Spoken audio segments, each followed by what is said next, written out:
दोस्तों एक बहुत इंटरेस्टिंग कहानी हमें मिल चुकी है। अगर आप सस्पेंस वाली मूवी पसंद करते हैं तो आपको यह कहानी भी बहुत पसंद आएगी। इसका नाम है फ्रॉम। हम इस सीरीज को डिटेल से एक्सप्लेन करने वाले हैं, जिससे देखने में आप लोगों को मजा भी आएगा और आपको समझ भी आएगा। चलिए तो इस कहानी को शुरू करते हैं।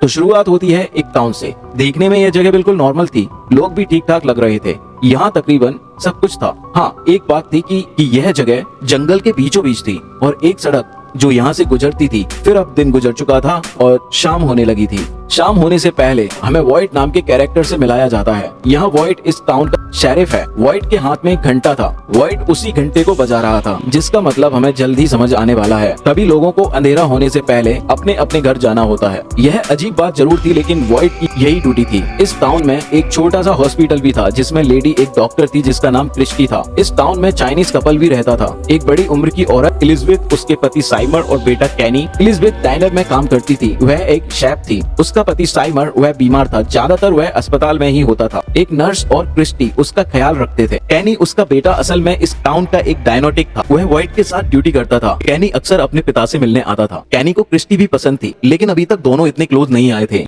इस टाउन में एक बार जैसे ही रात होने वाली हो तो फिर सभी को अपने घरों में जाना होगा। फ्रैंक नामक एक आदमी जो कि इस टाउन में रहता है, वह शराब पीने बार में आया था। फ्रैंक की एक पत्नी भी थी और एक बेटी भी। वह इतने नशे में था कि वह घर नहीं जा पाता और अंधेरा हो जाता है। फ्रैंक की पत्नी उसका इंतजार कर रही थी, लेकिन मजबूरन उसको दरवाजा बंद करना पड़ा। खैर, अब ये दोनों माँ बेटी घर में ही होती हैं। बच्ची का नाम मैडन था। बच्ची का कमरा ऊपर था। वह सोने की तैयारी कर रही थी, तभी उसे बाहर से एक आवाज सुनाई दी, जैसे कोई बाहर हो खिड़की के पास। उस समय मैडन की माँ नीचे थी। मैडन को एक बुजुर्ग औरत की आवाज सुनाई दी जो अंदर आना चाहती थी। मैडन जवाब में कहती है कि मुझे माफ करना, मुझे इजाजत नहीं है। तो वह अजीब सी बुजुर्ग औरत कहती है कि फिक्र मत करो बेटा, मैं किसी को नहीं बताऊंगी, वादा करती हूँ, और मैं अपना वादा कभी नहीं तोड़ती। मैडन ना समझती, वह कर्टन को ऊपर करती है। बाहर वही बूढ़ी औरत खड़ी हुई थी। उसने मैडन की ग्रैंड माँ का रूप ले लिया था। अजीब सी बातें कर रही थी कि बेटा मैंने तुम्हें बहुत मिस किया। इतने में मैडन की माँ ऊपर आ जाती है। यह देखकर वह काफी घबरा कर अपनी बेटी को कहती है कि यह तुम्हारी ग्रैंड माँ नहीं है,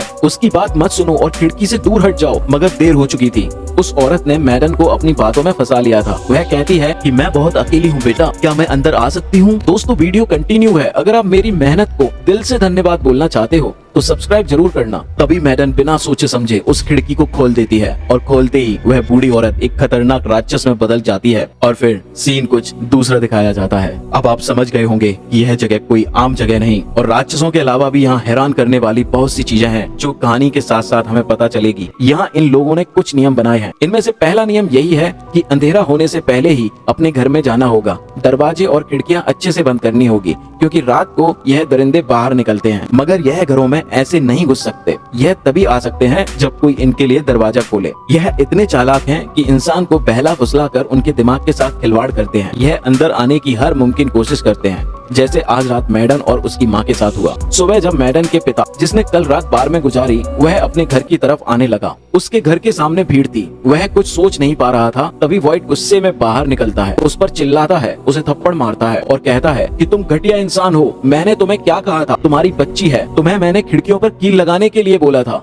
लेकिन तुम्हें तो बस शराब पीनी थी। और वह उसका कॉलर पकड़कर ऊपर लेकर आता है और कहता है कि नशा करने का बहुत शौक है ना तुम्हें, तो देख लो तुम्हारी वजह से क्या हुआ। वह अपने कमरे में अपनी पत्नी और बेटी की कटी हुई लाशें देखकर वह रोने लग जाता है। वह उनकी तरफ देखने से इनकार करता है, मगर व्हाइट को बहुत गुस्सा आया था और व्हाइट उसे बोलता है कि अपनी आंखें खोल और देख, यह सब तुम्हारी वजह से हुआ, इसके जिम्मेदार तुम हो। अगर तुमने मेरी बात मानी होती, खिड़कियों को अच्छी तरह से बंद किया होता, तो आज ये सिचुएशन ना आती। फ्रैंक बहुत बुरी तरह से रो रहा था कि अब क्या हो सकता है। व्हाइट वहाँ से बाहर जाता है और कादरी से कहता है, अब तुम संभालो। यह कादरी भी कहानी का हिस्सा है। अब जैसा कि हम जान गए कि यहाँ खतरा इस चीज से है, और यह भी कि यहाँ सभी लोग फंसे हुए हैं और यह लोग यहाँ से नहीं निकल सकते। ऐसा क्यों है, थोड़ी देर में पता चल जाएगा। इसके अलावा अगर रात में इन लोगों को सुरक्षित रहना है तो खिड़कियाँ और दरवाजे बंद करने से काम नहीं चलेगा, बल्कि इनके पास पत्थर का एक ताबीज होना चाहिए। इस पर एक अजीब सी भाषा में कुछ लिखा होता है। हर किसी को वह ताबीज अपने घर के दरवाजे पर लगाना होता है। हमेशा से ऐसा नहीं था, यह लोग ऐसे नहीं रहते थे, क्योंकि अक्सर जब यहाँ कोई बस जाता है उसे तो पता भी नहीं होता था कि रात को यह दरिंदे निकलते हैं। यह मिलजुल कर नहीं रहते थे,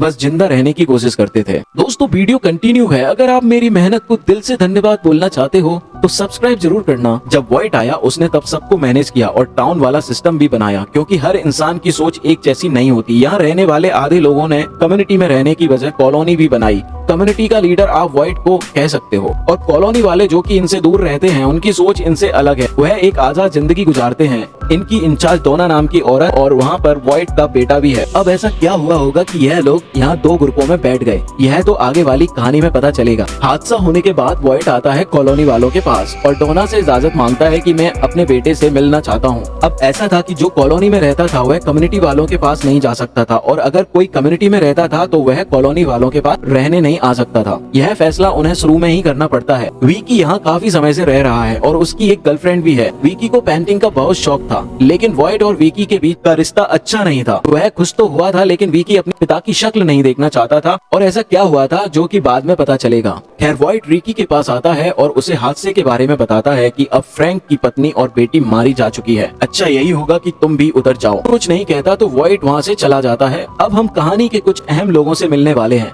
एक परिवार के आदमी का नाम है जिम और पत्नी का नाम है डेविटर, बेटी जूली और बेटा इथन। यह लोग वेकेशन पर निकले थे अपनी गाड़ी में और वह काफी खुश भी लग रहे थे। चलते चलते यह हाईवे से उतर जाते हैं। यह सड़क जंगल के बीच में गुजरती थी। फिर कुछ घंटे ड्राइव करने के बाद उन्हें रुकना पड़ता है, क्योंकि सामने सड़क पर एक पेड़ गिरा हुआ था। यह लोग हैरान थे। जिम उतरता है और कहता है कि शायद कल रात तूफान आया होगा और हवा ने पेड़ों को उखाड़ दिया। भारी भरकम पेड़ था, हटाना बहुत मुश्किल था और कोई शॉर्टकट भी नहीं था। यह लोग सोच रहे थे कि करें तो करें क्या, क्योंकि इनके पास अब एक ही रास्ता था वापस जाने का। यह बातें चल ही रही थी, तभी ढेर सारे कौवे आ जाते हैं और कौवे आवाज निकालने लगे, जिससे वहाँ का माहौल काफी डरावना बन जाता है। डेविटर को डर लग रहा था, उसे बच्चों की भी फिक्र हो रही थी। जिम कहता है कि हमें जल्दी यहाँ से निकलना होगा। डेविटर की बात मानकर जिम गाड़ी में बैठ जाता है और वह वापस जाने का रास्ता अपनाता है, लेकिन यह कोई आम हादसा नहीं था। कई घंटे गुजर जाते हैं, लेकिन यह लोग हाईवे नहीं पहुँच पाते। डेविटर जिम से कहती है कि तुम रास्ता भटक गए हो। जिम कहता है ऐसा मुमकिन ही नहीं, इसके अलावा और कोई सड़क है ही नहीं, मैं तो बस ड्राइव कर रहा हूँ। यह लोग और इंतजार करते हैं, लेकिन हाईवे नहीं आता और यह लोग पहुँच जाते हैं उसी टाउन में। इन्हें देखकर टाउन के लोग को हैरानी होती है, और हो भी क्यों ना, एक बार जब इस टाउन में आ गए वहाँ से निकलना नामुमकिन है। जिम के परिवार को इस बात का अंदाजा नहीं है, लेकिन टाउन के लोगों को था।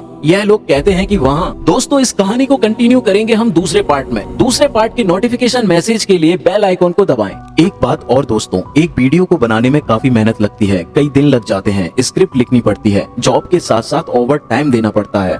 तो अगर आप मेरी मेहनत को दिल से धन्यवाद बोलते हो तो सब्सक्राइब जरूर करें, लाइक, कमेंट और शेयर करें। मेरी तरफ से आप सभी लोगों को वीडियो देखने के लिए दिल से धन्यवाद।